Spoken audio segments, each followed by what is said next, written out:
சட்டமன்றம் ஒரு முக்கியமான ஒரு நிகழ்வு உள்ள இடம்.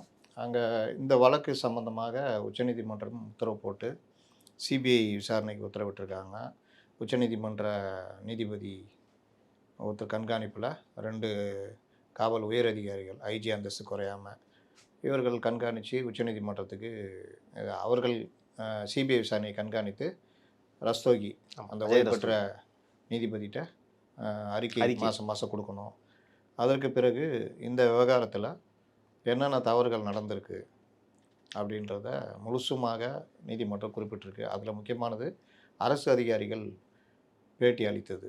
அரசே ஆணையத்தை போட்டுட்டு அரசு அதிகாரிகளே இந்த பேட்டி கொடுக்குறது அது முரண்பட்ட இதுவாக இருக்குது. நியாயமான பாரபட்சமற்ற ஒரு இது நடக்கிறதுக்கான வாய்ப்பு இல்லைன்னு நம்ப வேண்டியிருக்குன்ற மாதிரி சொல்லியிருந்தாங்க. அப்போ இந்த விவகாரத்தில் சிபிஐ விசாரணை வந்துருச்சு, எல்லாம் வந்துருச்சு. இதற்கு பிறகு முதல்வர் ஒரு பெரிய அறிக்கையை சட்டமன்றத்தில் சேம் அதே தான், அது மாற்றுற மாதிரி எனக்கு தெரில. 500 சில்லறன்னாங்க, அது 600 சில்லறையாக மாறி இருக்குது போலீஸ் எண்ணிக்கை.